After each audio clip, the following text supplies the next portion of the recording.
La jungla explodó de una forma nunca vista. Era octubre 1944, en algún lugar del infierno verde de la isla de Leyte en Filipinas. While cabo Danny Briggs apretó el gatillo de su metrolita Thompson. Lo que vino después no fueron solo balas descargando bambú y carne. Fue una detonación interna. El soldado enemigo, 15 metros más adelante, no cayó sin más. Se desintegró por dentro, con el torso destrozado, en una violenta lluvia de tejido, y fragmentos de hueso al detonar cada bala del calibre .45 microsegundos después de la penetración. El ruido no era el familiar parlodio de fuego automático. Era más profundo, más furioso, un peculiar bum bum bum que resonó entre los árboles como artillería en miniatura. Briggs miró fijamente su arma, con el humo saliendo del cañón en volutas, y las manos le temblaban no por el retroceso, sino por el horror y el asombro de lo que acababa de decir. 10 metros detrás de él, 3 soldados japoneses decidieron la vuelta y corrieron, gritando palabras que él no entendía, con SUS rifles abandonados en el barro. Más tarde, los oficiales de inteligencia traducirían esos gritos frenéticos. Boom, Diablo, Trueno, Demonio, Explosión de arma letal. El enemigo no tenía palabras para describir lo que había presenciado, así que inventó otras nacidas del terror. Si crees que historias como esta no deberían desaparecer con el tiempo, suscribid. Mantengamos viva su memoria juntos. El subfusil Thompson ya era legendario en 1944. Se había ganado su reputación en las calles de Chicago durante la ley seca, utilizado tanto por gangsters como por agentes federales en la violenta danza del crimen organizado. Al estallar la Segunda Guerra Mundial, el ejército lo adoptó con entusiasmo, reconociendo el valor de su abrumadora potencia de fuego en espacios reducidos. El M1928A1Y, posteriormente, las variantes simplificadas M1Y M1A1 se convertirían en el arma estándar para paracaidistas, tanquistas, exploradores y cualquiera que se espera que combata a corta distancia. El arma disparaba munición del calibre .45 ACP-10 cargadores de varilla con capacidad para 20 o 30 cartuchos, o desde los icónicos cargadores de tambor con capacidad para 50 o incluso 100 cartuchos. La pesada bala del calibre .45 ofrecía una potencia de frenado que las balas de carabina, más ligeras, no podían igualar. En el combate en la jungla, la guerra urbana, y los estrechos confines de bunkers y cuevas, el Thompson era el rey, pero tenía limitations. La munición esférica estándar, esa bien era eficaz para derribar soldados enemigos, carecía de penetración contra posiciones fortificadas. Troncos, sacos de arena, fortines de hormigón e incluso madera tropical densa podían detener la pesada y lenta bala del calibre .45. Las fuerzas estadounidenses que combatían en el Pacífico se encontraron con defensores japoneses expertos en fortificaciones, atrincherados en cuevas y bunkers que requieren lanzallamas, cargas de mochila o fuego de tank para neutralizarlos. La infantería con Thompson a menudo se encontraba inmovilizada, incapaz de reprimir a los enemigos que disparaban desde coberturas que SUS subfusiles simplemente no podían penetrar. El problema se agudizó durante las campañas de intercambio de islas de 1943 y 1944. En Tarawa, Saipan, Palilio y docenas de lugares infernos más pequeños, los marines y la infantería del ejército se enfrentaron a posiciones enemigas construidas con roca coralina, hormigón armado, troncos de coco y acero.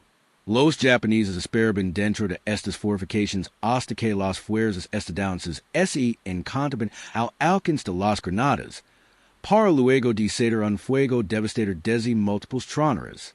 Los lanzallamas eran efectivos, pero requerían que los operadores se acerquen peligrosamente, y los tanques de combustible los convertían en objetivos prioritarios.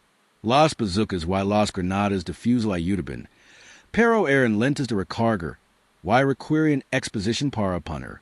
Lo que la infantería necesitaba era algo que combinara el fuego rápido de la Thompson con la potencia destructiva contra objetivos difíciles. Algo que pudiera importar los fusileros regulars y utilizar incentivamente en el chaos del combate cuerpo a cuerpo. Los ingenieros y oficiales de artillería habían estado experimentando con diversos tipos de munición especializada a lo largo de la guerra. Munitions incendiarias para canones a aviones que incendiaban los tanks de combustible, y munitions perforantes para fusiles anti-tank. Munición trazadora para marcar objetivos, y ajustar el fuego. Sin embargo, el concepto de munición explosiva para armas pequeñas era problemático. La miniaturización necesaria para instalar una carga explosiva y un detonator en un cartucho de fusil o pistola, manteniendo al mismo tiempo una alimentación y una ignición fiables, era extremadamente difícil. La mayoría de los intentos resultaron en munición demasiado débil para ser relevante, demasiado poco fiable para confiar en ella o demasiado peligrosa para el tirador. El avance no provino de canales oficiales, sino de un ingeniero civil contratado por el Frankfurt Arsenal de Filadelfia. Se llamaba Marcus Webb, un veterano de 52 años de la Primera Guerra Mundial que había pasado las décadas intermedias diseñando explosivos para minería para una empresa que abastecía a la industria del carbón.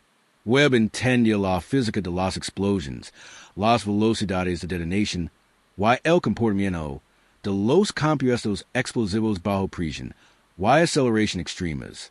Cuando el ejército contactó a su empresa a principios de 1944 para desarrollar munición especializada, Webb se obsesionó con una sola pregunta.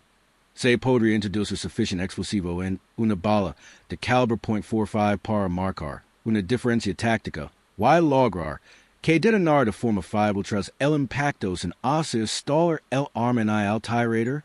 El reto era abrumador.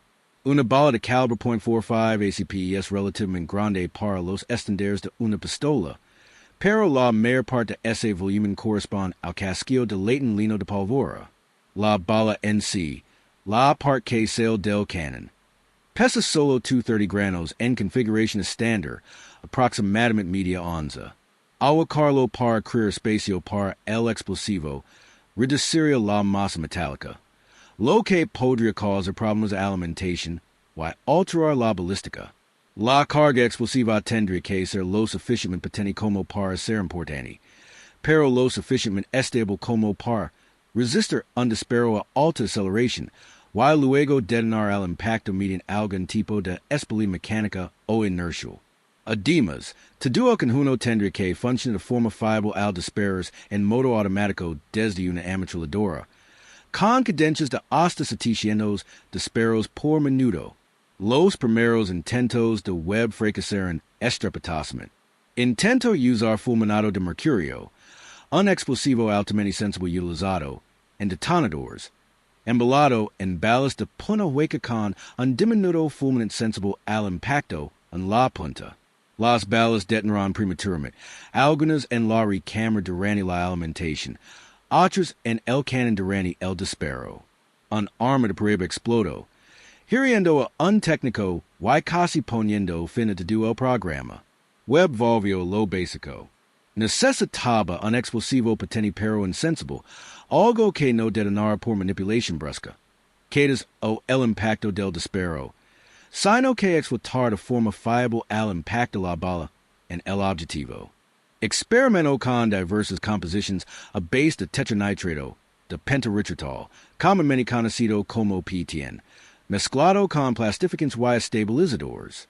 El PTN se utilizaba en cordones detonantes y cargas yucas. Tenía una excelente potencia explosiva para su peso, pero requería un tipo específico de impacto para iniciar la detonación, un fuerte impacto mecánico a alta velocidad. Webb diseñó una bala con una punta de acero endurecida, ahuecada en su parte posterior para alojar una pequeña pastilla de PTN comprimido, y un detonator sensible al aplastamiento situado justo detrás de la carga explosiva. Al impacto la bala en un objetivo, La puna de cero esi de forma bajacia tras aldice celerer, apostando el detonator contra el PTN, y provocando la explosión. La clave estaba en la sincronización. La detonación debía ocurrir después de que la bala penetrara en el objetivo, no en la superficie. Si explotaba externamente, ese desperdiciaría la mayor parte de la energía de la explosión. Pero esa explotaba en el interior. Incluso una pequeña cantidad de explosivo provocaría un choque hidrostático devastador, y fragmentation. Para junio de 1944, Webb contaba con un prototipo funcional.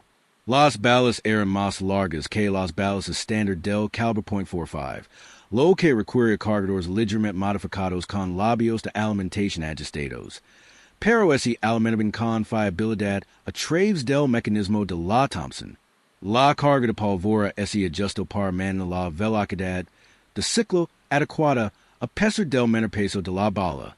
Cada proyectil contiene aproximadamente 12 granos de PTN, menos de una décima parte del contenido explosivo de una granada de mano, pero concentrado en un poquito más pequeño que un dedo. Las pruebas iniciales utilizaron bloques de gelatina balística para simular tejido humano y tablones de madera para simular materiales de fortificación. Los resultados fueron impactantes. La munición estándar del calibre .45 penetraba aproximadamente 15 centímetros en la gelatina, creando una cavidad permanente de aproximadamente 2 centímetros y medio de diámetro. Las balas explosivas de Webb penetraban 10 centímetros y luego detonaban, creando una cavidad del tamaño de un pómulo y provocando grietas que se extendían por todo el bloque. Contra tablones de pino de 5 centímetros, las balas estándar penetraban 2 tablas y se alojaban en la tercera. Las balas explosivas penetraban la primera tabla, detonaban en la segunda y la haitianicos. El efecto de la explosión era mucho mayor de lo que sugería el tamaño de la carga, y que la energía explosiva estaba confinada y concentrada por el material secundante, ya fuera madera, hormigón o carne. El departamento de artillería del ejército es monstruo escéptico. La munición explosiva para armas pequeñas incumplía varias premisas sobre el diseño de armas. Su fabricación era más costosa y requería el ensamblage preciso de múltiples componentes. Su transporte y almacenamiento eran potencialmente más peligrosos. Además, existen preocupaciones sobre el derecho internacional, en concreto sobre la prohibición de la Convención de la Haya de las balas diseñadas para causar sufrimiento innecesario. Pero los informes de combate del Pacífico eran desalentadores, y los comandantes buscaban desesperadamente cualquier cosa que pudiera reducir las bajas en los brutos combates cuerpo a cuerpo. En agosto de 1944, ese decidió producir un lot limitado de 20,000 cartuchos para pruebas de campo en condiciones de combate. La munición ese diseño cartucho, calibre .45 M1, alto explosivo, y ese clasificó como secreto, no para impedir que el enemigo ese enterara, sino para controlar la distribución y recopilar datos antes de un despliegue más amplio. El primer envío llegó a Filipinas a principios de octubre, distribuido a unidades seleccionadas de la infantería de marina y del ejército que se preparaban para el asalto a Leyte. Los cartuchos venían en cargadores distintivos pintados de negro y marcados con bandas blancas, y las tropas recibieron una instrucción mínima: cargar, apuntar y disparar, igual que la munición normal. La única advertencia fue evitar disparar superficies duras a corta distancia, porque la explosión podría irradiar fragmentos hacia el tirador.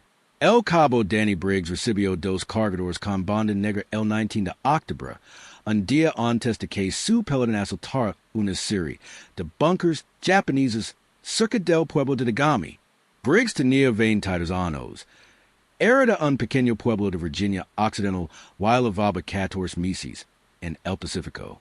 Había combatido en Nueva Guinea y sobrevivido al infierno de la isla de Bayak, donde cuevas líneas de soldados enemigos habían sido saladas con explosivos y lanzallamas. Su Thompson era una M1A1 destartalada, con un acabado desgastado, y una colada reparada con alhambra, pero nunca así la había atascado. Y confiábamos en ella que en los oficials, los mapas o los informes de radio. Cuando el sargento lo entregó los cargadores specials, y lo dijo que eran cartuchos explosivos experimentals, Briggs pensó que era una broma. Las balas no explodaban. Las granadas explodaban. La artillería explotaba. Las balas solo hacían agujeros. Pero ordenis eran ordenis. Así que cargó uno de los cargadores con banda negra en su arma, metió un cartucho en la recámara, y puso el seguro. El cartucho parecía normal, quizá un poco más largo, pero nada del otro mundo.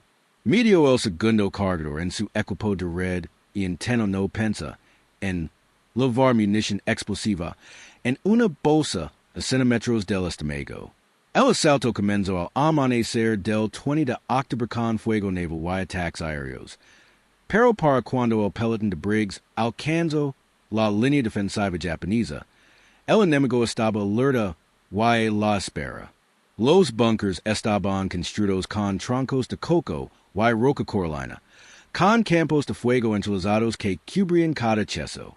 Los marines sufrieron bajas de inmediato. Hombres que embajo el fuego de los ametralladores desde posiciones invisibles, ocultos en la selva y reforzados para resistir cualquier impacto, salvo un impacto directo de artillería. Briggs y otros tres hombres quedaron atrapados tras una palmera caída, recibiendo fuego desde al menos 2 troneras en un bunker 30 metros más adelante. El tenían pidió un equipo de lanzallamas, pero fueron detenidos por el fuego desde otra posición. Un hombre con bazooka intentó avanzar y recibió un impacto en la pierna. Era estrado hacia atrás por un médico mientras gritaba. El pelotón estaba atascado, y los hombres morían. Briggs tomó una decisión surgida de la desesperación y la curiosidad. Giró hacia la izquierda. Ese eco la Thompson al hombro. Apuntó a la tronera más cercana y apretó el gatillo. El cargador con banda negra continuó tras balas, y los disparó todos en una ráfaga continua que duró menos de 4 segundos. El efecto fue apocalíptico. Las primeras balas impactaron en los troncos alrededor de la tronera, penetrando media pulgada, y detonando con fuertes crujidos que hicieron volar estilas. Luego, varias balas atravesaron la abertura, y el interior del bunker se iluminó con rápidas explosions. El sonido era inconfundible, un bum bum bum bum entrecortado, más profundo y áspero que el de los disparos, que se superponía en un rígido continuo. Humo y polvo salían a borbotones de las troneras. Entonces el techo del bunker, construido con troncos cubiertos de tierra, se levantó ligeramente y se ascenó, y las lamas se extendieron desde el interior. La ametralladora enmudeció. Los marines se quedaron mirando. Briggs miró su Thompson como si hubiera convertido en un dragón. Desde el interior del bunker se oyeron gritos agudos y desesperados, y 2 soldados japoneses salieron a trompicones por la entrada trasera, con los uniformes humanos y el rostro ennegrecida. Uno de ellos fue abatido por disparos de fusil. El otro levantó las manos en signo de rendición, algo casi inaudito en el combate del Pacífico. El sargento del pelotón corrió hacia Briggs gritando, ¿Qué demonios fue eso? ¿Qué acabas de hacer? Briggs expulsó el cargador vacío con banda negra, y lo levantó con manos temblorosas. No sé, sargento. Me dieron estas balas especiales. Las acabo de usar. El sargento agarró el cargador. Examinó la banda blanca y luego miró el bunker, todavía humano y silencioso. Carga el otro. Tenemos 3 posiciones más adelante. La noticia se extendió por el battle más rápido de lo que las comunications officials podían viajar.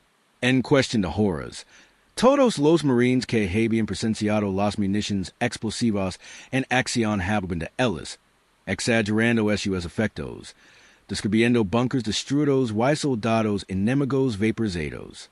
La realidad era menos dramatica, pero no menos efectiva. Las municiones explosivas no destruyeron las fortificaciones por completo, pero permitieron a la infantería, sin armas pesadas, suprimirlas y neutralizarlas.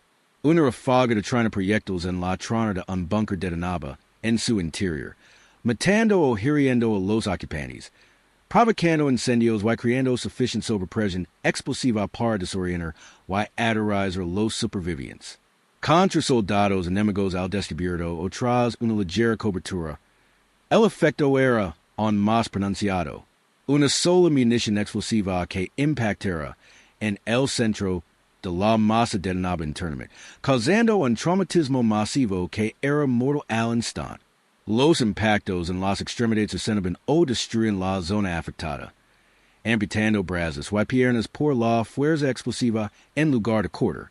El impacto psicológico en los defensores japoneses era inmediato y profundo. Los soldados que sobrevivieron a los encuentros con las balas explosivas relataron sus experiencias a oficiales y camaradas, describiendo a estadounidenses con armas diabólicas que hacían explotar los cuerpos desde dentro. Algunas unidades comenzaron a retirarse de sus posiciones al primer sonido del característico bum bum bum de las ametralladoras Thompson disparando munición explosiva, reacias a enfrentarse a lo que percibían como armas sobrenaturales o prohibidas. Los oficiales de inteligencia japoneses se percataron rápidamente de la nueva munición. Los cuerpos recuperados tras los tiroteos mostraban heridas incompatibles con las de las armas de fuego estándar, con daños internos que sugerían fragmentos de granada, pero sin patrones externos de metralla. Se examinaron los cargadores estadounidenses capturados con bandas blancas, y especialistas en municiones desmontaron cuidadosamente las balas. Se enviaron informes a los altos mandos, describiendo el contenido explosivo, el mecanismo detonator y la aplicación táctica. El alto mando Japón protestó por canales neutrales, alegando que la munición violaba el derecho internacional.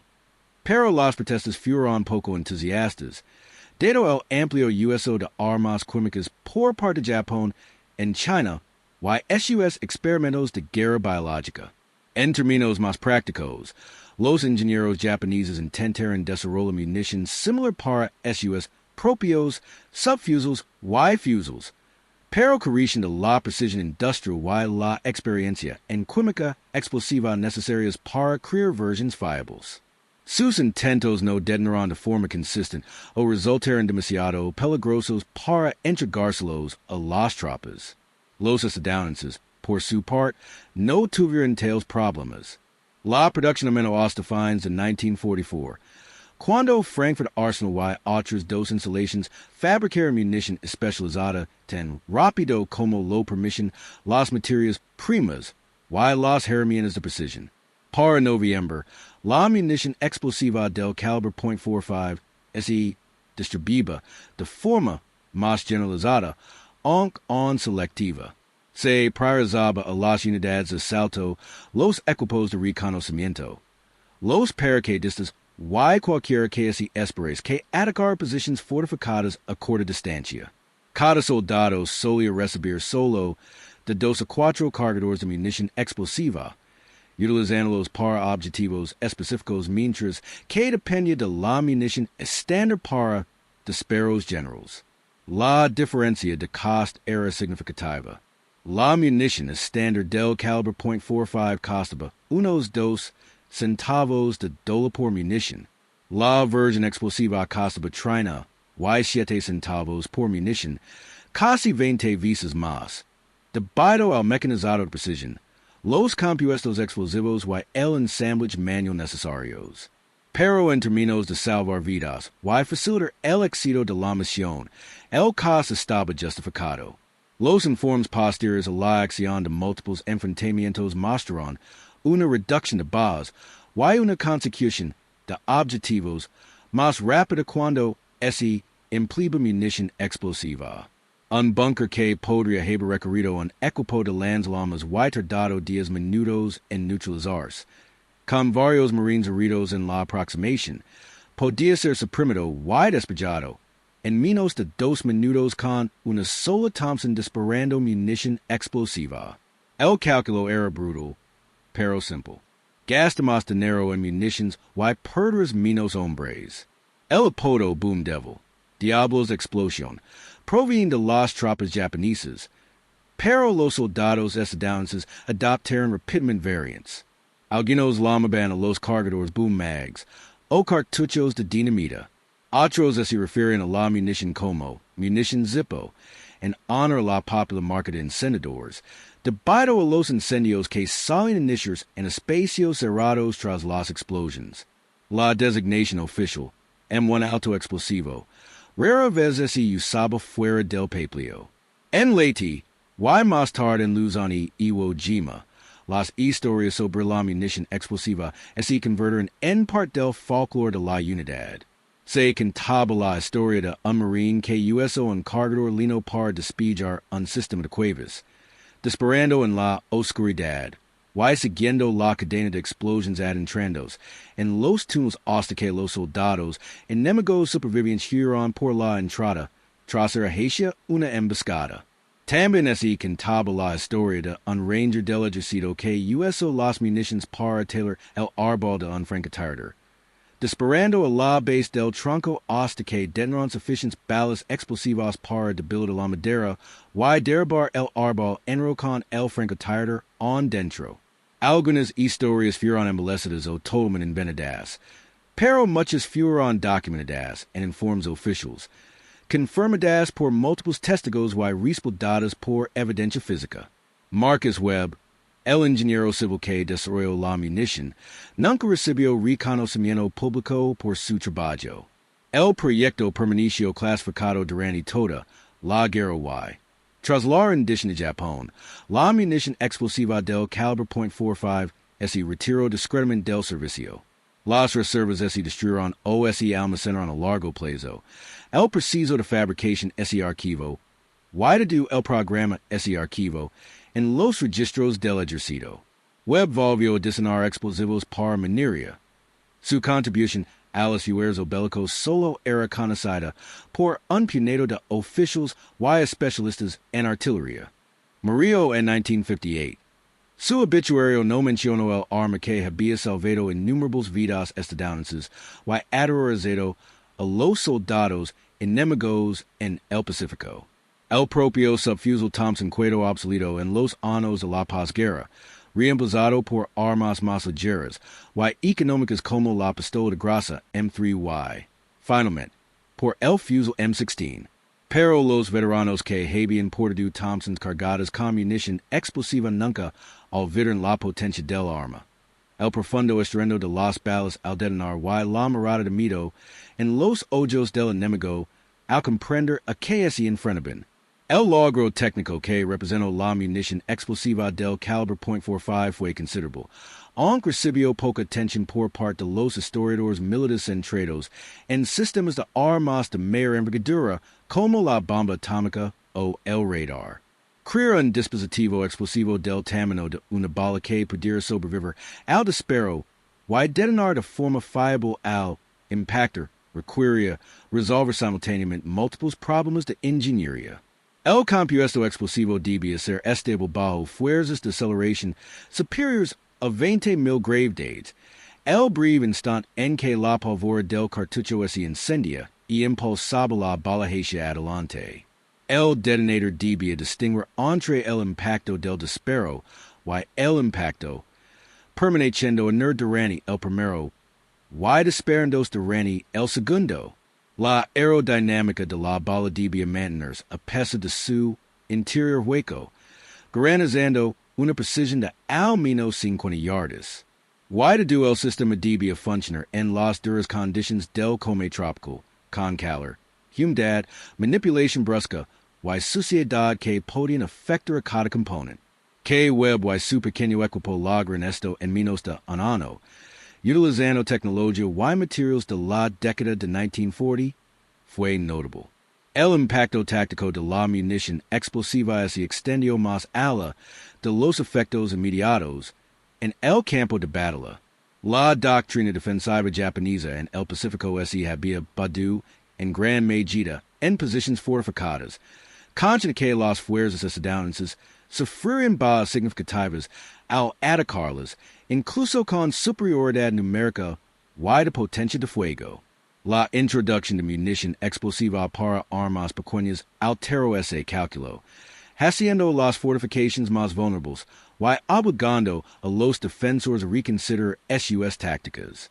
Algunas unidades japonesas comenzaron a utilizar posiciones más dispersas, evitando los complejos de búnkeres que habían sido habituales al principio de la guerra.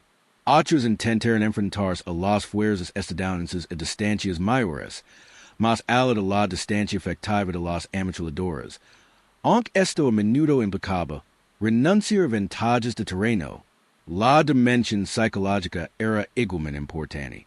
La eficacia en combate depende en parte de la confianza de los soldados en sus armas y de su seguridad al enfrentarse a las armas enemigas. Las tropas japonesas que se habían enfrentado a munición explosiva o que habían oído hablar de ella a los supervivientes perdieron la confianza en sus posiciones defensivas y su cobertura protectora. Las tropas estadounidenses que portaban munición explosiva ganaron confianza al saber que contaban con un arma capaz de afrontar amenazas que antes requerían apoyo especializado. Inevitablemente, ese produjeron accidentes y mal uso. Varios soldados resultaron heridos cuando las municiones explosivas detonaron prematuramente debido a detonadores defectuosos o almacenamiento inadecuado. Un marine perdió 3 dedos cuando una munición explotó en la recámara de su Thompson, debido a un defecto de fabricación que provocó que el detonador fuera demasiado sensible. Otro incidente involucró a un soldado que disparó municiones explosivas contra una placa de acero a corta distancia, sin comprender que los fragmentos que rebotaban en la explosión podían ser letales. Los fragmentos lo alcanzaron en el pecho y la cara, causando lesiones graves.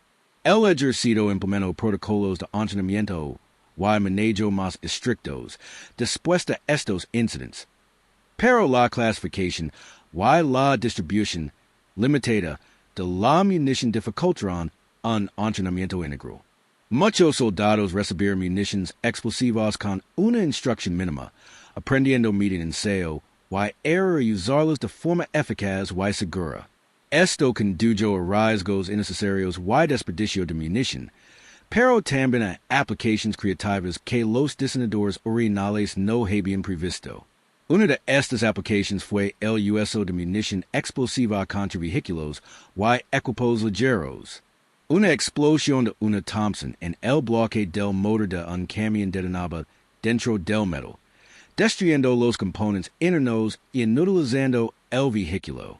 Radios, generadores, bidones de combustible y depósitos de munición se volvieron vulnerables a la rápida destrucción de lo que era esencialmente un arma portátil.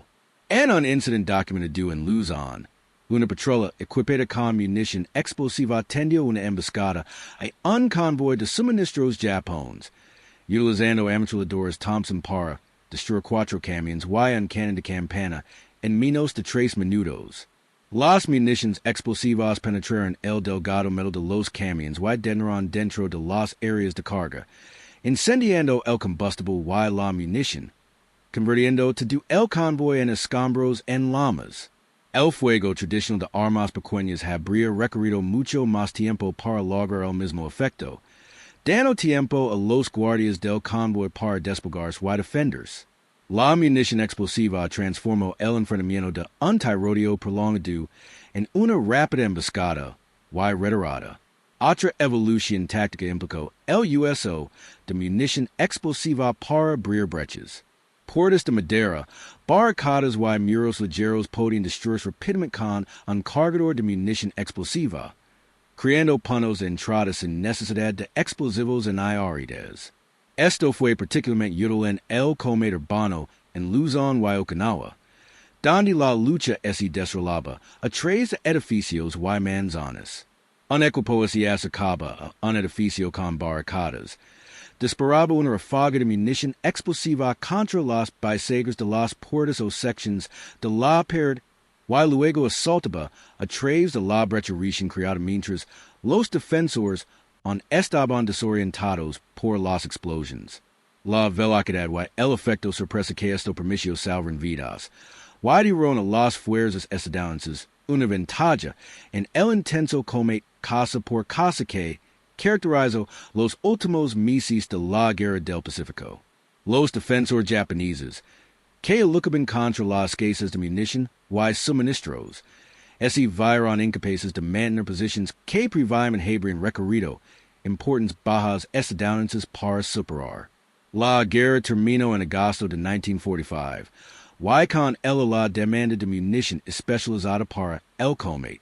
Los cartuchos explosivos del calibre .45 habían producido en cantidades relativamente pequeñas. Quizás 3 millones de cartuchos en total durante 13 meses, una fracción minúscula de los miles de millones de cartuchos estándar fabricados durante la guerra. La mayor parte de la munición explosiva se gastó en combate, y las existencias restantes se destruyeron como excedentes o se conservan para entrenamiento y pruebas.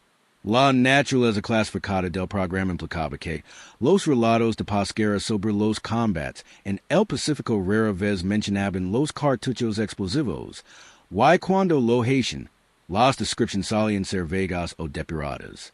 Los veteranos sabían que habían usado, pero muchos les dijo que no lo comentaron, y los detalles permanecieron ocultos en documentos clasificados durante décadas. No fue hasta la década de 1980, cuando se desclasificó gran parte de la historia del desarrollo de municiones de la Segunda Guerra Mundial, que investigadores y historiadores comenzaron a reconstruir la historia de la munición boom devil. Los intentos modernos de desarrollo de munición explosiva para armas pequeñas se han enfrentado a desafíos técnicos similares, aun con la ventaja de materiales y electrónica avanzados. Los rusos desarrollaron cartuchos explosivos para SUS, rifles de francotirador de gran calibre, utilizando espalidas con retardo que detonaban tras penetrar blindage ligero. Los estadounidenses experimentaron con proyectiles explosivos para el cañón de cadena de 25 mm, creando munición que podía programarse para explotar distancias específicas y usarse contra tropas en trincheras o a cubierto. Sin embargo, el concepto de incorporar una potencia explosiva significativa a un cartucho de calibre de pistola sigue siendo difícil, y ningún ejercicio moderno ha utilizado un cartucho explosivo comparable al .45 de web para subfusiles o pistolas.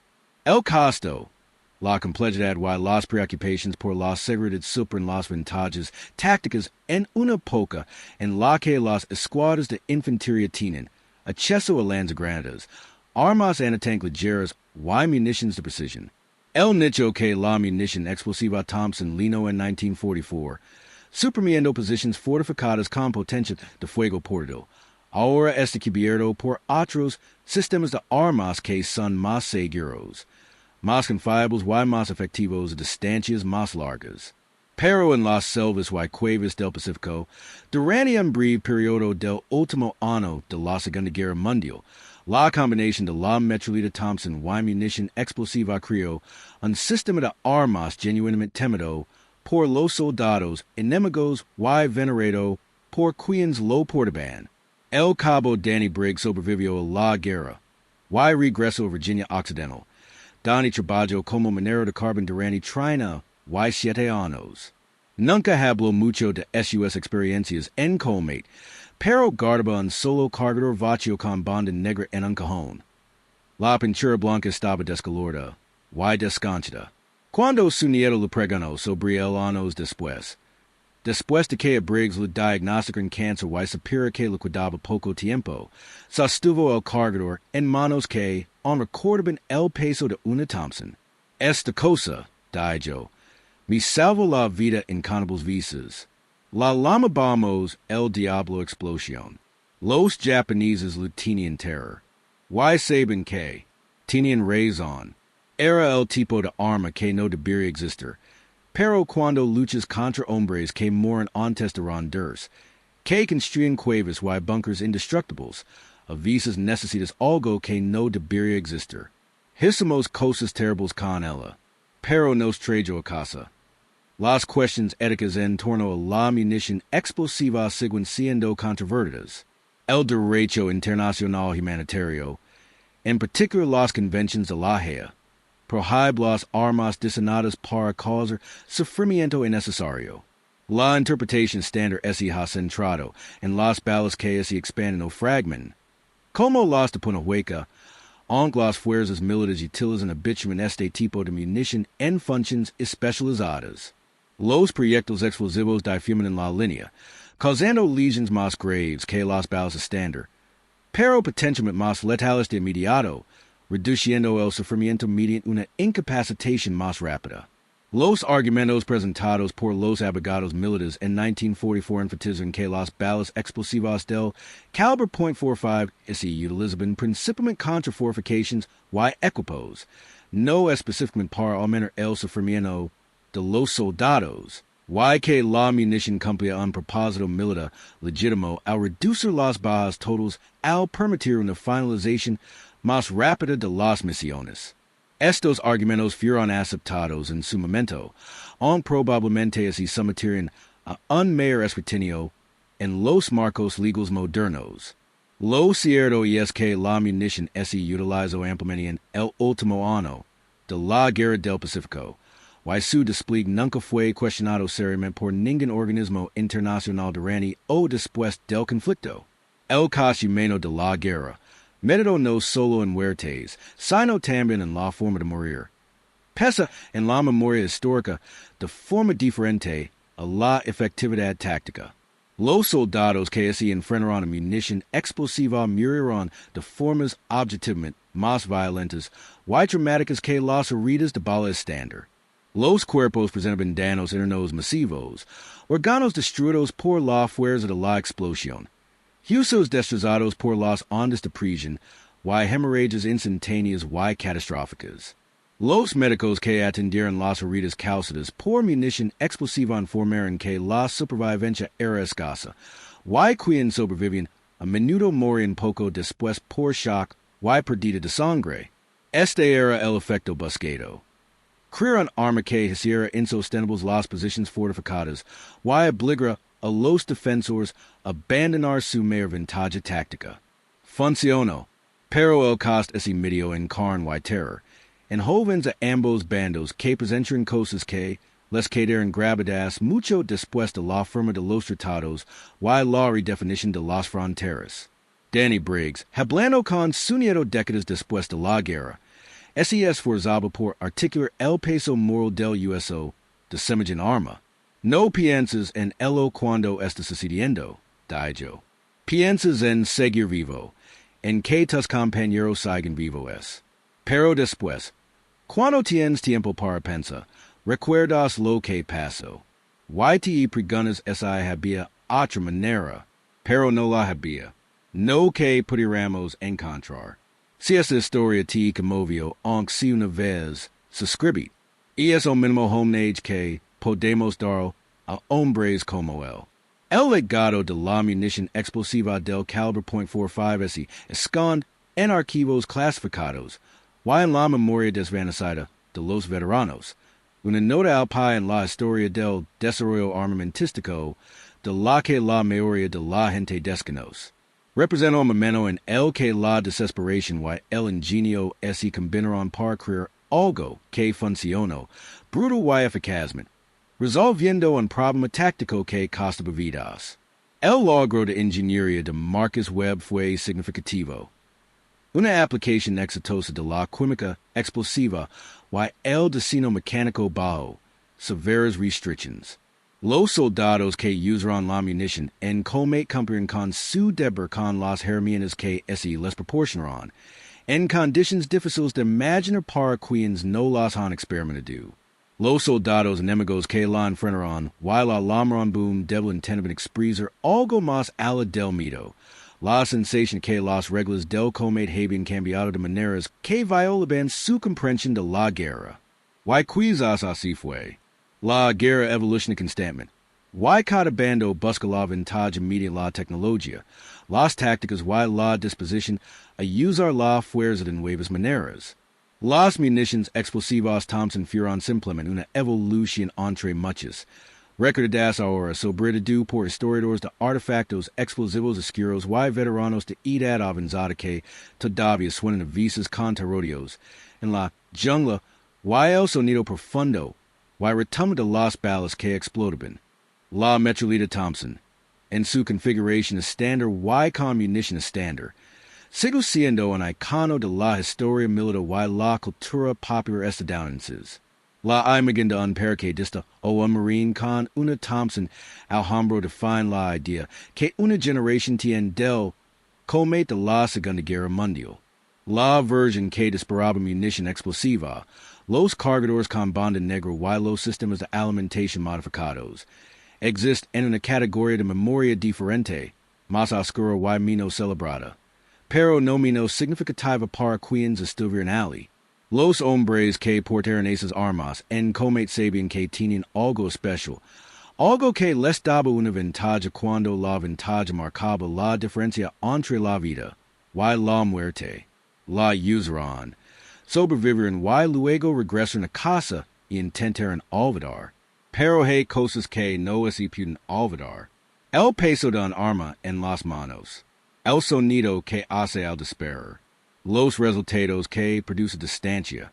Estas cosas permanecen contigo. Entretejas en la memoria y la identidad. Moldeando en quien te cambias después de que termina la guerra. Se entregan las armas y las historias comienzan a desvanecerse. En definitiva, la historia de la munición explosiva Thompson trata sobre la solución. El problema es mediante la violencia, que es la naturaleza fundamental de la guerra, despejada de sus abstracciones estratégicas y justificaciones políticas. Había un problema. Soldados enemigos en fortificaciones matando estadounidenses. Había una solución. Balas que explotaban dentro de objetivos y fortificaciones, matando enemigos con mera eficacia. La solución funcionó, se utilizó, y luego la guerra terminó, y la solución se archivó. Los hombres que la implementaron, soldados como Danny Briggs, regresaron a casa y vivieron sus vidas, cargando con recuerdos que no pudieron compartir en quieren compartir. El ingeniero que creó la solución, Marcus Webb, regresó al trabajo civil y murió sin ser reconocido. Los soldados enemigos que se enfrentaron a la solución murieron a causa de ella o sobrevivieron para contar historias sobre el arma diabólica estadounidense. Y ahora, 80 años después, la historia sobrevive en fragmentos, en documentos desclasificados, entrevistas con veteranos y la curiosidad ocasional de algún historiador sobre sistemas de armas inusuales. Y es una pequeña historia en la vasta historia de la Segunda Guerra Mundial, no decisiva ni famosa, pero real, documentada y digna de recordar, porque demuestra lo que los seres humanos son capaces de creer y usar cuando la supervivencia está en juego y las soluciones convencionales no bastan. El Diablo del boom existió, mató, salvó vidas quitándolas, y luego desapareció en la historia, dejando solo el sonido, ese profundo y percusivo boom boom boom que algunos veteranos aún escuchaban en sus pesadillas décadas después de que las armas se silenciaran.